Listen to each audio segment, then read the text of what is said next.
उसके बाद देखिए पूर्वांचल और बुंदेलखंड की बात भी हम आपको बताएंगे कि पूर्वांचल में क्या होने जा रहा है, किसको यहाँ पर बढ़त मिलती हुई दिखाई दे रही है, कौन जीत रहा है वो भी बताएंगे आपको, बुंदेलखंड का हाल क्या है वो भी आपको समझाएंगे। लेकिन अभी आपको यूपी इलेक्शन का एग्जिट पोल हम लगातार दिखा रहे हैं जिसमें भाजपा बहुमत पाती हुई दिखाई दे रही है। तो वहीं अब आपको बताते हैं कि 7 चरणों में हुए मतदान में कब कौन आगे रहा। यूपी में हुए 7 चरणों के चुनाव में भाजपा को सपा ने कई चरणों में कांटे की टक्कर दी है। देखिए हर चरण को विस्तार से बताती हमारी ये रिपोर्ट और उन्हीं चरणों का ये एग्जिट पोल।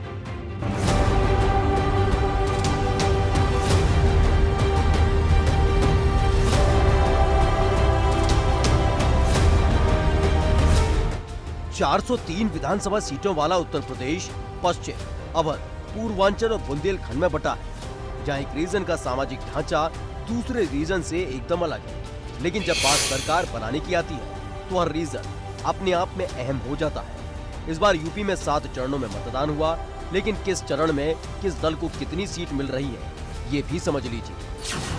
पहले चरण में कुल 58 सीटें हैं, जिसमें भारतीय जनता पार्टी और उनके सहयोगी दलों को 28 से 32, समाजवादी पार्टी और उनके सहयोगी दलों को 23 से 27, बसपा को 2 से 4, कांग्रेस को 0 से 1 और अन्य को 0 से 1 सीट मिल रही है। दूसरे चरण की बात करें तो दूसरे चरण में कुल 55 सीटें हैं, जिसमें भाजपा और उनके सहयोगी दलों को 23 से 27, समाजवादी पार्टी और उनके सहयोगी दलों को 26 से 30, बसपा को 1 से 3, कांग्रेस को 0 से 1 और अन्य को 0 से 1 सीट मिल रही है।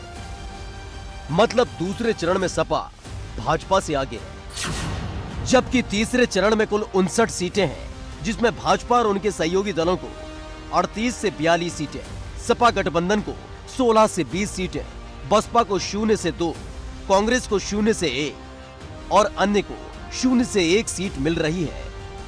यानी तीसरे चरण में भाजपा सपा से कहीं आगे है। वहीं चौथे चरण में कुल 59 सीटें हैं, जिसमें भारतीय जनता पार्टी और उनके सहयोगी दलों को 41 से 45, समाजवादी पार्टी और उनके सहयोगी दलों को 12 से 16, बसपा को 1 से 3, कांग्रेस को 0 से 1 और अन्य को 0 से 1 सीट मिल रही है।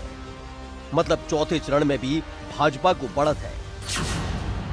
जबकि पांचवें चरण में कुल 61 सीटें हैं, जिसमें भाजपा और उनके सहयोगी दलों को 39 से 43, समाजवादी पार्टी और उनके सहयोगी दलों को 14 से 18, बसपा को 0 से 1, कांग्रेस को 1 से 3 और अन्य को 1 से 3 सीटें मिल रही हैं।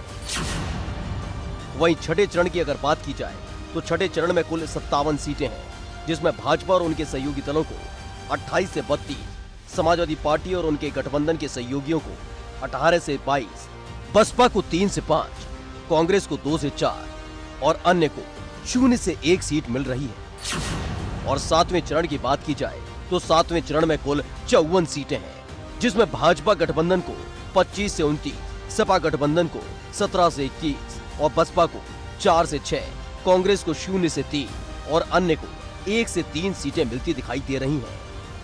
मतलब दूसरे चरण को छोड़कर बाकी सब चरणों में भाजपा को बढ़त है और ये बढ़त का ही असर है कि सूबे में एक बार फिर से भाजपा की सरकार बनती नजर आ रही है। Bureau report, ABP Ganga.